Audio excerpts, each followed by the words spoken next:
நிலா சோழனை புரிஞ்சுக்கிட்டு ஒன்னா சேர்ந்தது உங்களுக்கும் பிடிச்சிருந்தா இந்த வீடியோவுக்கு லைக் பண்ணிட்டு வாங்க நாளைக்கான ப்ரமோக்கான ப்ரெடிக்ஷன் என்னன்னு பார்க்கலாம். நிலாவோட தொலைஞ்சு போன லேப்டாப்பை கொண்டு வந்து சோழன் கொடுத்துட்டு போனதுக்கு அப்புறமா மீட்டிங் சீக்கிரமா வாங்க வாங்கன்னு சொல்லி முருகன் கூப்பிடுறாரு. ராகவோட அசிஸ்டன்ட் எல்லாருமா போய் அந்த மீட்டிங் ஹாலில் உட்கார ஃபாரின் கிளைண்ட் டீம் உட்காந்து நிலாவோட ப்ராஜெக்டை ஃபுல்லாக அனாலிசிஸ் பண்ணுறாங்க. அப்போ நிலாவும் எக்ஸ்பிளைன் பண்ண அதில் ரொம்பவுமே மெய் மறந்து சந்தோஷப்படுறாங்க. ஏன்னா அவங்க எதிர்பார்த்த மாதிரியே நிலா ப்ராஜெக்டை அக்யூரேட்டா அவங்க எதிர்பார்த்ததை விட அட்டகாசமா ப்ராஜெக்டை பண்ணி முடிச்ச நிலாவுக்கு எல்லாருமா கிளாப் பண்ணி அப்படியே ராகவையும் அந்த கிளைண்டோட டீம் லீடை கட்டி அணைக்கிறாங்க. ராகவ், உங்களோட கம்பெனிக்கு எங்கள் ப்ராஜெக்டை அலோகேட் பண்ணதுக்கு உண்மையிலேயே வி ஆர் வெரி ப்ரவுட் அப்படின்னு சொல்லிட்டு கங்க்ராச்சுலேஷன்ஸ் நிலா, நீங்கள் அசத்திட்டீங்க அப்படின்னு ஃபாரின் டீமும் நிலாவை புகழ்ந்து தள்ளிட்டு எக்ஸ்ட்ராவா நிலாவுக்கு அப்படியே ஒரு ப்ரொமோஷனையும் கொடுத்துட்றாங்க.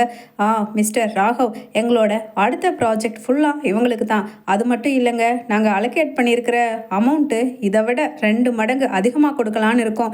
என்ன மிஸ் நிலா, இதே மாதிரி நல்லா பண்ணி கொடுப்பீங்கல்ல அப்படின்னு சொல்லிட உடனே ராகவோ ஷோர் கண்டிப்பாக நிலா நல்லா பண்ணி கொடுப்பாங்க அப்படின்னு சொல்லிட்டு அங்கே நிலா சந்தோஷத்தில் தலைக்கால் புரியாமல் உடனே வெளியில் வந்து சோழனுக்கு கால் பண்ணுறாங்க. சோழன், எங்கே இருக்கீங்க சோழன் அப்படின்னு கேட்க உடனே சோழனும் இல்லைங்க, இங்கே தான் உங்கள் ஆஃபீஸ்க்கு முன்னாடி மரத்தடியில் தான் ஏதாவது கஸ்டமர் கிடைச்சா போகலான்னு வெயிட் பண்ணிட்டு அப்படியே தூங்கிட்டேன், சொல்லுங்க அப்படின்னு சொல்லிட்டு சொல்ல உடனே ரொம்ப ரொம்ப தேங்க்ஸ் சோழன், நான் உங்களை இப்போவே இமீடியட்டாக பார்க்கணும் அப்படின்னு சொல்லிட்டு இருக்க உடனே வாங்க நான் முன்னாடி தான் இருக்கேன் அப்படின்னு சோழனும் சொல்கிறாரு.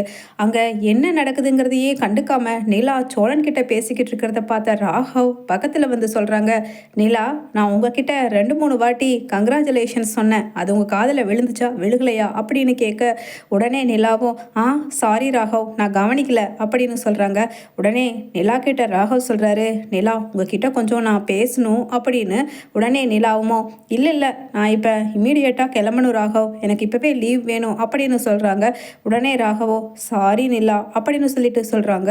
உடனே நிலாவோ எதுக்கு மிஸ்டர் ராகவ், எதுக்காக நீங்கள் என்கிட்ட சாரி சொல்கிறீங்க அப்படின்னு கேட்க இல்லை, இன்னைக்கு இப்போ ஃபாரினர் கிளைண்ட் வந்து நம்ம எக்ஸ்பிளைன் பண்ண வேண்டிய இந்த ப்ராஜெக்டோட கம்ப்ளீஷனை இன்னைக்கு லேப்டாப் நீங்கள் தொலைஞ்சதால் பண்ண முடியாதோ அப்படிங்கிற டென்ஷனில் உங்களை ரொம்பவுமே காயப்படுத்தி பேசிட்டேன் மார்னிங், அதுக்கு தான் சாரி அப்படின்னு சொல்ல நிலா கொஞ்சம் கூட கண்டுக்காம இட்ஸ் ஓகே ராகவ், அதை பற்றி நான் கவலைப்படலை அப்படின்னு சொல்கிறாங்க.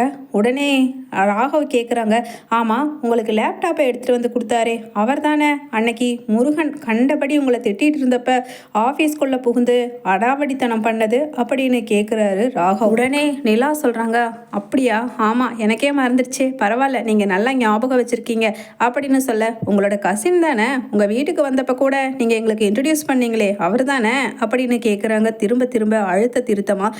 ஏன்னா கொஞ்சம் சோழன் மேலே ராகவுக்கு பொறாமல் வந்துடுச்சு. ஏன்னா நிலா இப்போ சோழன் பக்கமாக சாயிறாங்க அப்படிங்கிறதையும் இங்கே ஆஃபீஸில் நிறைய பேத்துக்கிட்ட சோழன் பெருமையவே பேசுகிறாங்க அப்படிங்கிறதையும் ராகவுக்கு அரசல் புரசலாக தெரிஞ்ச வந்திருக்கு. உடனே நிலா ஓகே ராகவ், இப்போ இதை பற்றி பேச வேண்டாம், எனக்காக கீழே அவர் வெயிட் பண்ணிக்கிட்டு இருக்காரு, நான் கிளம்புறேன், திவ்யா பாய், முருகன் சார் பாய் அப்படின்னு சொல்லிட்டு அவசரமாக தன்னோட லேப்டாப் பேக்கை தூக்கி போட்டுட்டு கையில் தான் கொண்டு வந்த கொடையையும் எடுத்துகிட்டு கீழே போகிறாங்க. அங்கே கடுப்பில் என்ன திமிரிவளுக்கு, நம்ம பேச டைம் கூட இல்லைங்கிற மாதிரி இப்படி ஓடுறாளே அப்படின்னு ராகவும் அப்படியே அங்கே நின்று பால்கனியில் பார்க்க கீழே போகிற நிலா ஓடி போய் சோழன் கிட்ட கட்டி அணைச்சு எனக்கு ரொம்ப ரொம்ப சந்தோஷமாக இருக்குது சோழன் இன்னைக்கு, ஏன்னா நான் ஒரு நாள் கூட வாழ்நாளில் இப்படி ஒரு கிரெடிட் எனக்கு கிடைக்குன்னு எதிர்பார்த்ததே இல்லை, என்னோட சந்தோஷம் எல்லாத்தையுமே ஒவ்வொன்றா நிறைவேற்றுறது நீங்கள் தான் அப்படின்னு சொல்லிட்டு அங்கே இறுக்கி கட்டி அணைச்சிட்டு கையை விடாமல் அப்படியே பிடிச்சிருக்காங்க. உடனே சோழனுக்கோ என்ன பண்ணுறதுன்னு புரியாமல் நிலா நீங்கள் என்ன சொல்கிறீங்க அப்படின்னு கேட்குறாரு. உடனே நிலாவோ ஆமாம் சோழன், ஆமாம் இன்னைக்கு நீங்கள் மட்டும் அந்த லேப்டாப்பை எடுத்துகிட்டு வந்து என்கிட்ட கொடுக்கலன்னா நான் இன்னைக்கு டபுள் ப்ரமோஷனில் அடுத்து வரப்போகிற எல்லா ப்ராஜெக்டும் அந்த ஃபாரின் கம்பெனிக்கு நான் தான் பண்ண போகிறேன்னு சொல்லி அந்த ஃபாரின் கிளைண்ட் டீமோட லீடரே என்கிட்ட சொல்லிட்டு போயிட்டாரு அப்படின்னு சொல்லிட்டு சந்தோஷத்தில் சொல்கிறாங்க நிலா. இதை எல்லாத்தையுமே மேலே பார்த்துக்கிட்டு இருக்காரு Raghav.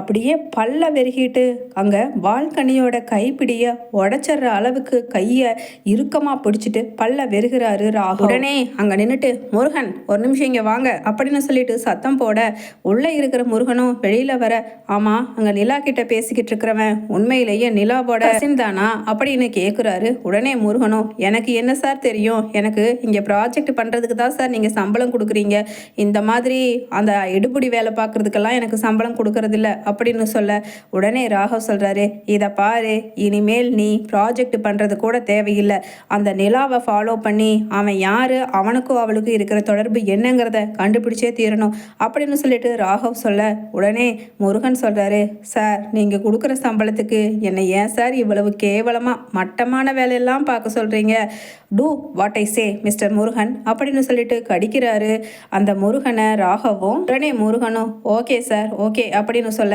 By the by mister Murugan, எனக்கு இன்னும் 1 வீக்கில் தெரிஞ்சாகணும், அவன் மட்டும் மறுபடியும் நிலா கிட்ட சேர்ந்து நிலாவோட சந்தோஷத்துக்கு காரணமாக அவன் இருந்தான்னு தெரிஞ்சிச்சுன்னா நிச்சயமாக அவனை கொலை பண்ணுறதுக்கு கூட தயங்க மாட்டேன், அந்த அளவுக்கு எனக்கு அவன் மேலே ஆத்திரம் வருது. இன்னைக்கு கூட நிலா நான் பேசிக்கிட்டு இருக்கவே ஓகே நான் கிளம்புறேன்னு சொல்லி அவசரமாக இவனை பார்க்கறதுக்காக கீழே இறங்கி ஓடிட்டானா, அப்போ அவள் எந்த அளவுக்கு அவன் மேலே அபிப்பிராயம் வச்சிருப்பாங்கிறத பாருங்க அப்படின்னு சொல்ல, உடனே முருகனும், நான் எதுக்கு சார் அதை பார்க்கணும், அவங்களும் நானும் ஒரே கம்பெனியில் வேலை செய்கிறோம், அவ்வளோதான் எங்கள் 2 பேத்துக்கு இடையில இருக்கிற ரிலேஷன்ஷிப் அப்படின்னு முருகன் சொல்லிட்டு ராகவ் கிட்ட கேட்குறாரு. ஆமாம் ராகவ் சார், நீங்கள் எதுக்காக நிலாவை தேட சொல்கிறீங்க, நிலாவுக்கு பின்னாடி போய் அவன் யாருங்கிறத கண்டுபிடிக்க சொல்கிறீங்க, ஒருவேளை ஒன் சைடு லவ்வோ அப்படின்னு கேட்க, உடனே ராகவோ, ஆமாம் அப்படியே வச்சுக்க, நான் இது வரைக்கும் எதையுமே நினச்சதை அடையாமல் விட்டதே கிடையாது, சின்னதுலேருந்து நான் ஒரே பையனா செல்லம் கொடுத்து எங்கள் அப்பா வளர்த்தி கடைசியில் இவ்வளவு பெரிய சாம்ராஜ்யத்துக்கே முதலாளியாக்கி அழகு பார்த்தவர் எங்கள் அப்பா, அப்படியெல்லாம் என்ன ஒரே பையன்னு நினச்சதை வாங்கி கொடுத்து அடைய வச்சவங்களுக்கு இந்த பொண்ணை மட்டும் நான் கட்டிட்டு போய் அவங்க முன்னாடி நிறுத்தலைன்னா எவ்வளவு கேவலமாக இருக்கும் எனக்கு. Nila will be my future wife, so நான் சொன்னதை செய்யா அப்படின்னு சொல்லிட்டு அங்கே முருகனை திட்டுறாரு ராகவ். உடனே முருகனும், ஓகே சார் ஓகே, அதான் 1 வாரம் டைம் கொடுத்துருக்கீங்கல்ல அப்படின்னு அங்கே போய் விசாரிக்கிறதுக்காக நிலா தங்கி இருக்கிற சோழன் வீட்டு பக்கமாக போகிறாரு. அப்போ பக்கத்தில் இருக்கிற கஸ்தூரி கிட்ட கரெக்டாக போய் விசாரிக்கிறாரு முருகனும். ஆமாம், இந்த வீட்டில் ஒரு பொண்ணு தங்கி இருக்குல்ல, அந்த பொண்ணு இந்த வீட்டில் இருக்கிறவங்களுக்கு என்ன வேணும் அப்படின்னு கேட்குறாரு. உடனே கஸ்தூரியோ, என்னது ஒரு பொண்ணு தங்கி இருக்காளா, அவ இந்த வீட்டோட மருமக, இந்த வீட்டோட 2வது பையன் சோழனோட பொண்டாட்டி, ஆமாம் நீங்கள் யாரு அப்படின்னு கஸ்தூரியும் கேட்க, உடனே முருகன் சொல்கிறாரு, என்னம்மா சொல்கிறீங்க, அந்த பொண்ணுக்கு கல்யாணம் ஆயிடுச்சா, இது அவங்க கசின் வீடுன்னு சொல்லி தானே எங்கள் ஆஃபீஸில் அந்த பயோடேட்டாவில் ஃபில் பண்ணி கொடுத்துருக்கா அப்படின்னு சொல்லிட்டு சொல்கிறாரு.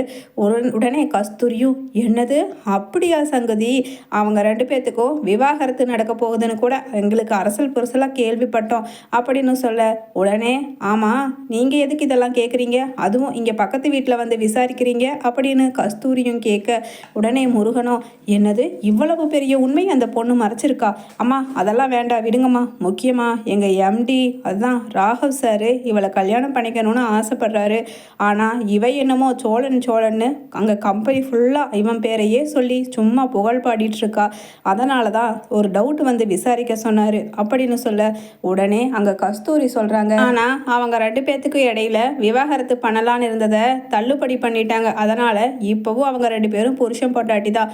ஆமாம் என்ன சங்கதி, கம்பெனி எம்டி இவளை கட்டிக்க ஆசைப்படுறாரா, நல்ல சமாச்சாரம் எங்களுக்கு கிடைச்சிட்டு போங்க அப்படின்னு சொல்லிட்டு அங்கே கஸ்தூரியும், சரி வேற ஏதாச்சும் வேணுமா தகவல் அப்படின்னு கேட்குறாங்க. உடனே முருகனும், ஆஹா இல்லைம்மா இல்லை இது போதும் அப்படின்னு ராகவ் கிட்ட, சார் நீங்கள் நினச்சது மாதிரியே அந்த ஆள் அந்த நிலாவோட புருஷன் தான் சார் அந்த சோழன்னு சொல்கிறார்.